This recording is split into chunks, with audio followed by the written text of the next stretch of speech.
Put these Phoenix Suns in the record books. They are officially tied for the franchise win record, 9 straight, and another big win against a conference rival in the Golden State Warriors. We'll break down the win and what it means for the Suns season on today's Locked On Suns.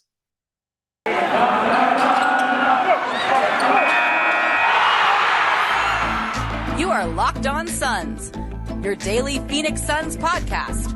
Part of the Locked On Podcast Network, your team every day.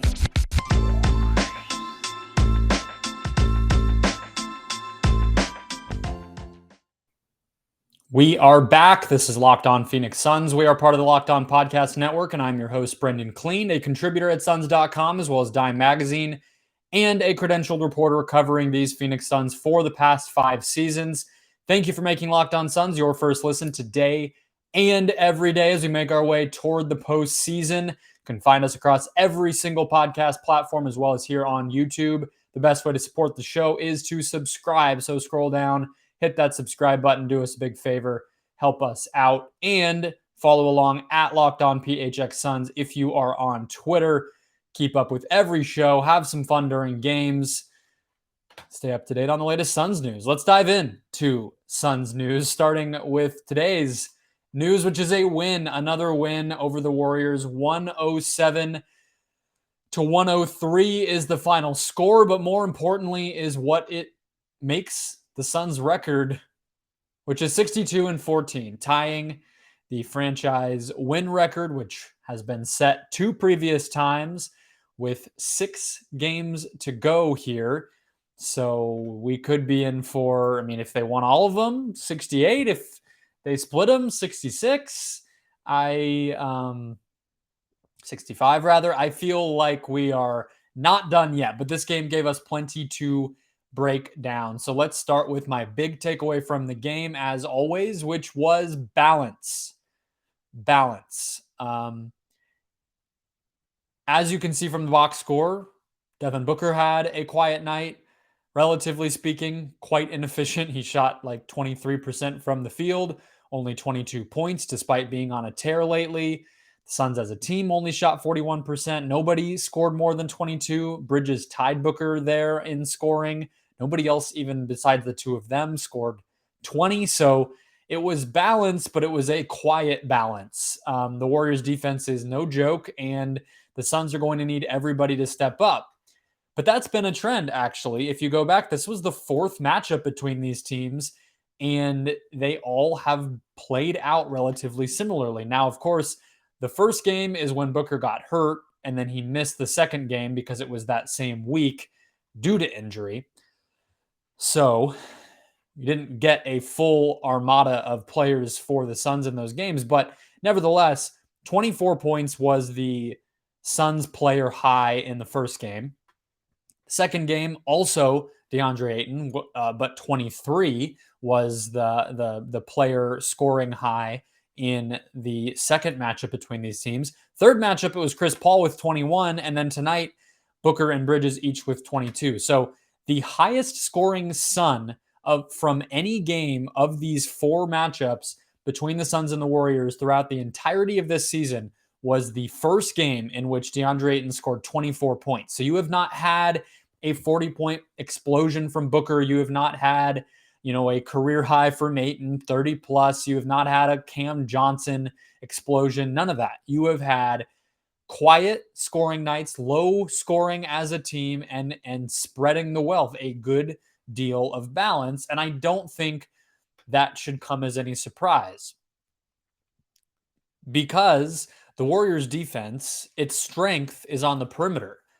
The Warriors don't really have a center. Kevon Looney is a fairly undersized big man himself, and he has not played much in these matchups. He's going to be around 15 minutes. He played 28 minutes in the last game, but other than that, he has been between 15 and 17 minutes in each one of the times that these teams have played. Draymond Green is going to be the closing center. You're going to have some Nemanja Bjelica. We saw some Jonathan Kuminga tonight, but the Warriors' defensive strength is on the perimeter. We even actually got to see Andre Iguodala play some key minutes in this game which had not been a factor previously. But you have Gary Payton, you have Jordan Poole, you have Andrew Wiggins, you have Iguodala, you have Otto Porter, and that means that the Warriors are able to switch, are able to be aggressive, and they're able to have a size advantage defensively most of the time. Every guard on the Warriors roster is bigger than Chris Paul and basically at least equal in size to Devin Booker. So what that means, we saw in a lot of those early games that the Warriors had Draymond Green on Chris Paul. And we did see that early in this game as well. By the end, though, you had Wiggins on Paul, and then you had Poole or Iguodala, mostly Iguodala on Booker. And what that allows with the bigger guy on Paul is one, I mean, it's the Warriors doing what we saw the Bucks do in the finals. They're just putting a bigger guard on Paul and trying to throw his rhythm off, throw the rhythm of the Suns offense overall off. But it also just in terms of, matchup stuff, it allows the Warriors to switch whenever Paul receives a screen without much of a problem. So Wiggins can switch off onto Ayton, he can switch off onto Crowder, whatever it might be, and you're not going to struggle that much. It's the same thing that doing the same with Draymond does. And so that works in two ways. But point being, Paul and Booker are going to be quiet. I think you can assume. I mean, I would say like quiet is relative. I think that for Booker, the Suns are going to be able to engineer over the course of a 7-game series if these teams match up. They're going to be able to create some sets where Booker can get into space. He's going to know where his shots are coming from. He's going to learn to read the Warriors defense just as much as the Warriors defense has seemingly been ready to read the Suns offense. It feels like the Warriors know what's coming, and they do right now, but that could change if the Suns are suddenly adding some wrinkles. I don't think 5 of 21, as we saw Booker be tonight, is just what we should expect. But I think it's reasonable to say that the Warriors have more players to throw at Booker than just about anybody in the NBA. So he may not be 30, 40, 50-point Booker every single night. You'd like to see his assists go up a little bit. You'd like to see him, take what's being given to him, even if that's a pass. And that contributes back to the balance. You are going to need more 22-point nights on the road from the Mikal Bridges if these teams play in the playoffs. You're going to need to have Crowder make and take a lot of threes. Whenever Cam Johnson comes back, he is going to be a big part of that equation. And then, of course, DeAndre Ayton needs to be able to take advantage of that because we're talking about switching. We're talking about all of these different things that the Warriors can do on the perimeter. But what that often ends up being is that Ayton's going to have a mismatch. And even when the Warriors aren't necessarily, caught out of position or giving up size with a guard on Ayton, even a center on Ayton in this particular Warriors roster is still going to be an advantage for Ayton. We saw him late in this game get a hook over, make a hook shot over Draymond Green.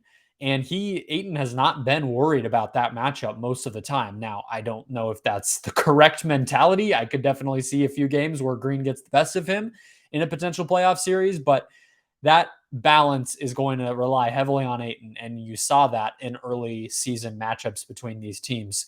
Lastly, with Chris Paul, in his relatively quiet performances, it's been interesting. There's only been one game out of the 4, and he has played in all 4.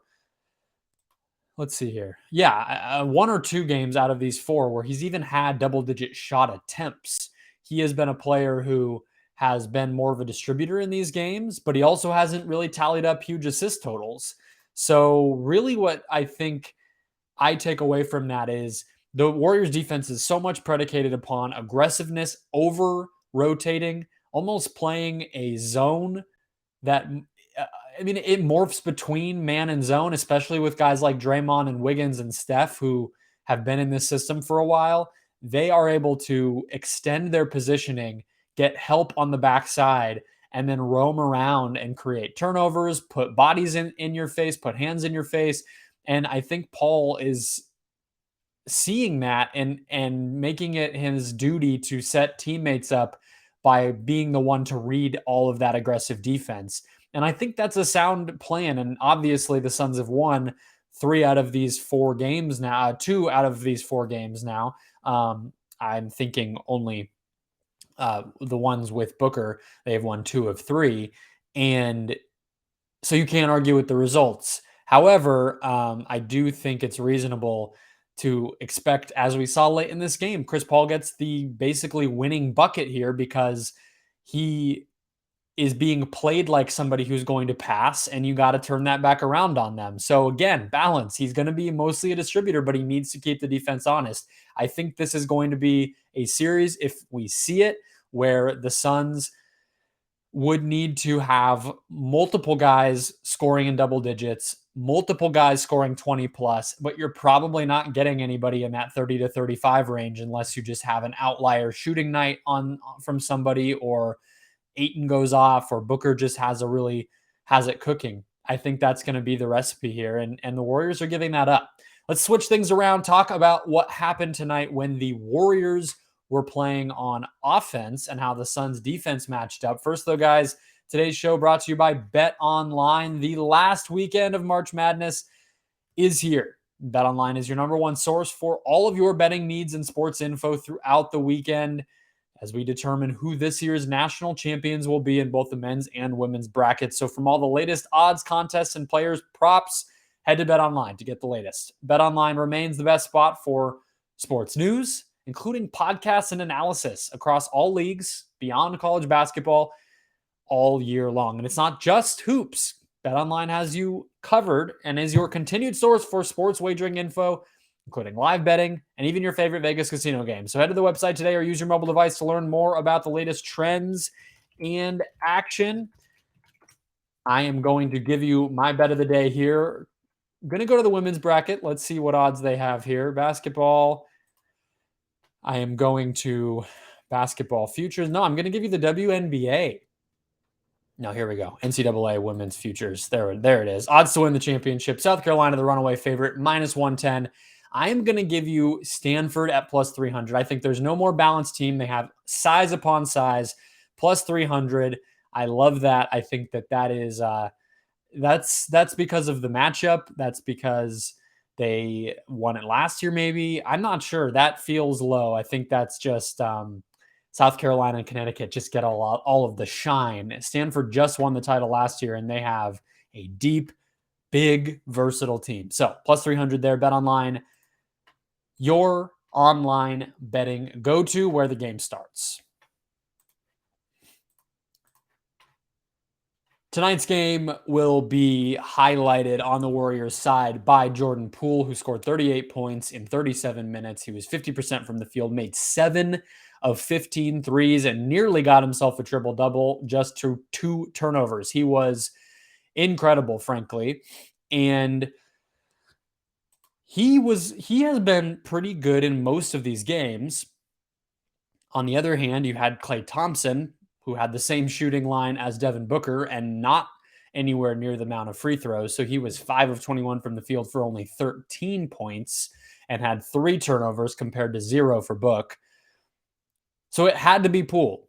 Steph did not play in this game, in case you missed that. I did not say that yet, but he has been out for a while. So they have had to make do. Their offense has been 28th over the past 2 weeks in terms of efficiency, 17th overall this season. So they are 6th in net rating, but that is entirely driven by their defense. Their offense on the whole season is bottom half of the league. The only other playoff level team outside of the play-in that has that low of an offensive rating is Cleveland, and they actually might be in the play-in. So very, very unbalanced success for the Warriors this year, very much predicated on their defense. And tonight's game showed you that, right? They only got 103 points up. They really didn't get scoring consistently from anybody outside of Poole, and yet they held the Suns to 41% shooting, 25% shooting from the field, from 3, and then only 20 assists compared to 14 turnovers. So Golden State's plan, as it's been for 2 years now, is to bog the game down, to overwhelm you with their perimeter defense, and have Steph or some combination of Steph plus one other person score just enough to win. And in the first half of the year, it was a lot of the time it was Wiggins. Sometimes it was Poole. It really has not been Clay, despite him being back and playing heavy minutes. So that's the blueprint. That was the blueprint. And every time these teams have matched up, that was the blueprint tonight. But let's talk a little bit more specifically about Poole, because it's deceiving what happened tonight. You would look at that, and then if you happen to catch different moments of the game, or you just looked at the beginning of maybe the first half and the beginning of the second half, you would have seen that technically Jordan Poole's defensive, the person guarding him was Mikal Bridges. That was the matchup, right? That was, if you were to write it down and connect player to player who guarded who, it would be that Bridges guarded Poole. But what actually happened is that most of Poole's damage came when Bridges was not on him. I actually think those numbers may already be available. I will look those up, but transition off of a switch, you did not see a lot of Poole getting open on ball, off ball, whatever, while Bridges was guarding him. It was sometimes off of a switch. Maybe it was Booker who ended up guarding him. Maybe it was Paul. Maybe it was somebody off of the bench, or it was in transition or a broken play. Most of his damage was threes, and a lot of that was nobody's particular fault. It was just the Warriors offense working to perfection the way that we know it does, and Poole making shots. So the point being, we've seen similar things happen with Steph, right? We've seen Bridges tend to do a pretty good job against Steph, get a hand in his face. Yes, there are going to be nights where Steph just makes shots anyway, and when a lot of the shots that he takes are threes, if he gets hot, he can put points up in a hurry. That's going to happen, just like it happened with Poole. I don't think that needs to be a major concern. What I think becomes the problem, and you saw tonight, like Otto Porter did not make his shots, Nemanja Bjelica did not make his shots, Wiggins didn't do much. When that's the case,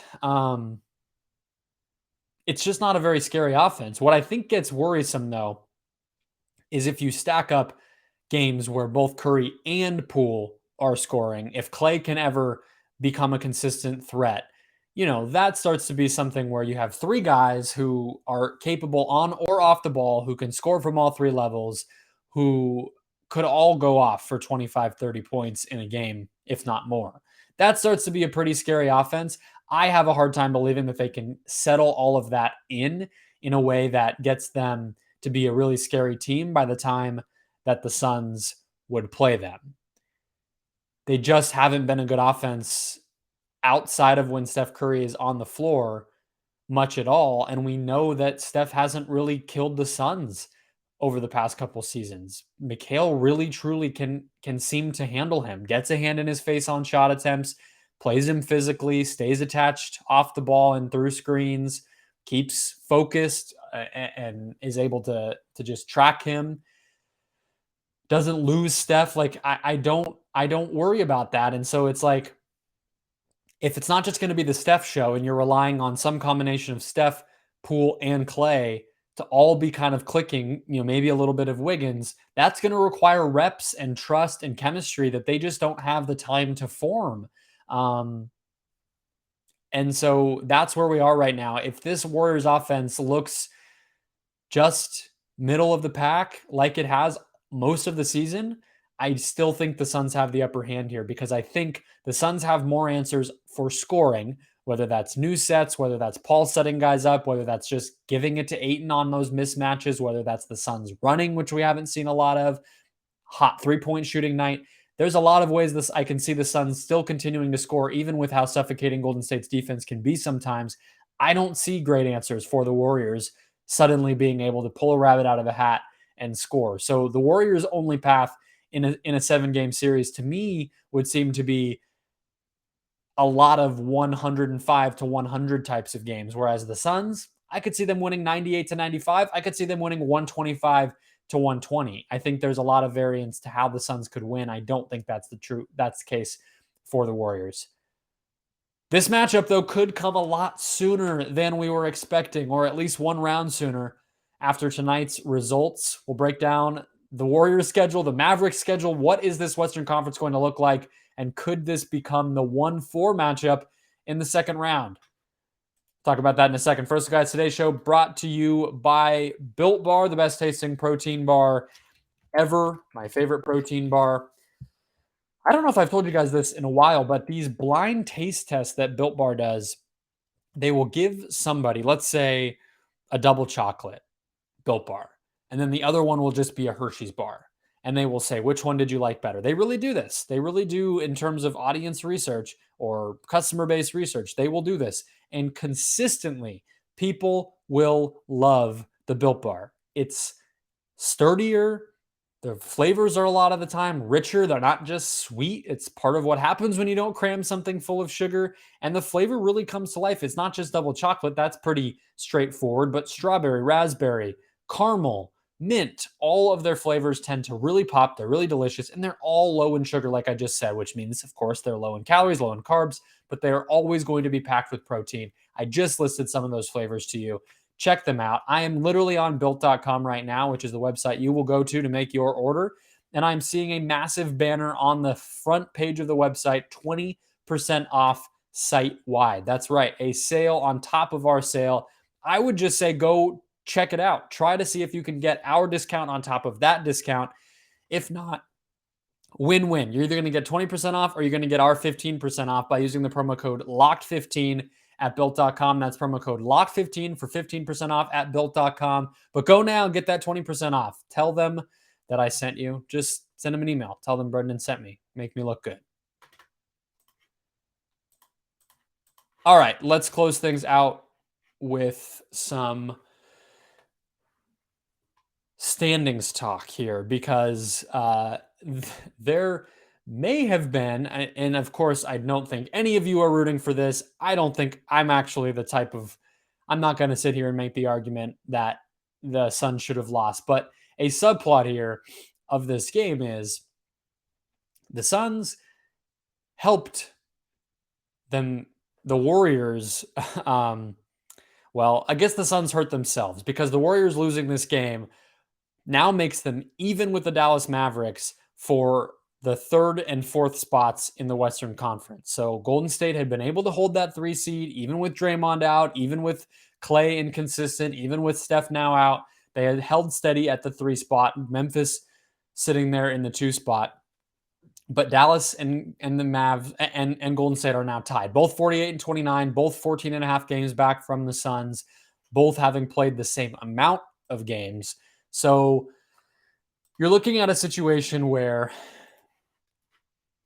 I'm going to go through the schedules here. So the Warriors have home versus Utah, at the Kings, home against the Lakers, at San Antonio, at New Orleans. Those are the last 5 games for them. All things considered, not terribly bad. Dallas has at Washington, at Milwaukee, but then at Detroit versus Portland and versus San Antonio. So the Spurs are going to have a lot to say about this. They're also going to have a lot to say about the final play-in spot. But I guess it's a matter of those are both pretty winnable schedules. So that Utah game on Saturday for the Warriors, which they'll be well rested for, that's pretty impressive. That's a big one. Are the Lakers still playing their guys? Because that's another home game for the Warriors. Are the Lakers still playing AD, Russ, and LeBron? Or are some of those players either still out or have they been benched?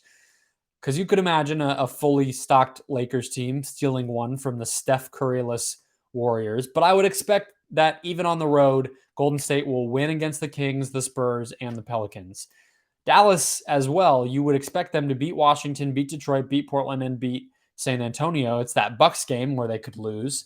But honestly, you could also see both of these teams winning 5 out of 5 the rest of the way, which I believe then goes to conference record to break the tie.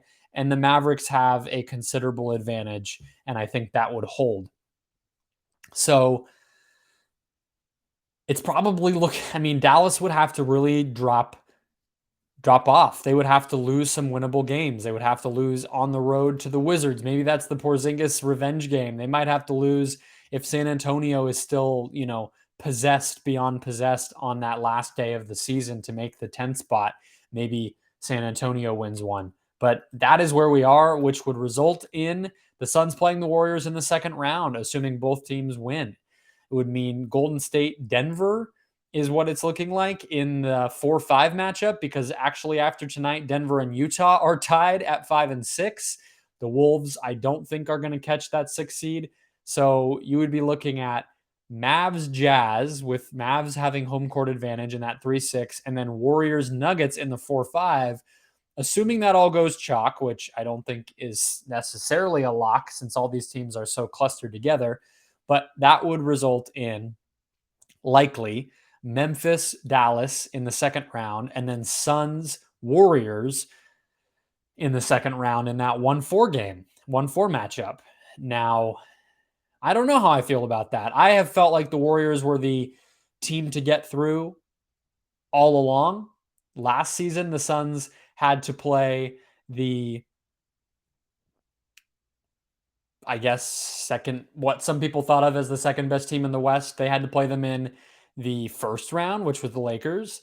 This year, it might have to be the second round. And then the conference finals would be, Dallas or Memphis, which I don't think a lot of people necessarily think of as the second most talented team. We don't know what the Clippers will be like, but I don't know if it matters. And I think if we're talking about chemistry and cohesion for this Warriors team, getting an offense together that can be playoff ready, I think facing them earlier might actually be better. They don't get the time to build that up over multiple playoff games. If you catch them, let's say that they make relatively short work, although that would be a really fascinating matchup because they don't have an answer for Jokic. But let's say the Warriors talent wins out just like it did in the Suns Nuggets series last year. And let's say the Warriors win it in 5. That's only 5 games for Steph Curry prior to facing the Suns, who are the Warriors' obvious public enemy number 1 as well. That's not a lot of time for Poole and Clay and Steph to get together. That's not a lot of time for Steph's body to get right. That's not a lot of time for Clay to continue to get back on track. So in some ways, playing the Warriors earlier may be better if you were going to play them all along. Now, there's also the part of you that might say, well, the Warriors looking kind of crappy. If you just let some other team beat them, that's a team that gives the Suns a lot of problems. Let's let them get taken out by some other team, and then the Suns can just avoid them altogether, maybe. That I totally hear you as well. If Golden State does finish 3 and Memphis can knock them out in the second round or something, and then the Suns just get, let's say Wolves, Nuggets, Memphis, well, that sounds a lot better. You're avoiding a lot of the craziness, but as we saw last year, the Suns will not have control over any of that. You can only beat who's in front of you, and I think we all still have faith that they will be able to. But this you can't ignore it. Even without Curry tonight, the Warriors still play this Suns team close. They have the ability defensively to do things to this Suns team that not a lot of other teams in the NBA can do. That's a reality. If this matchup comes to pass, it would be fascinating. It would be exciting. It would be probably pretty juicy in terms of storylines and Crowder and Green going at it and all the rest. It's been fun to watch 4 times this year. This was the last big regular season game I had circled. We'll see about Friday as well at Memphis. No recap show from me that night unless things go really, really wild. It's been a fun week, folks. Thanks for making Locked On Suns your first listen. I will be off tomorrow as well. I am moving. There will be no internet hooked up. You will have to wait. But we will be back Monday. In the meantime, make Locked On NBA your second listen to catch up on everything from around the league all week long.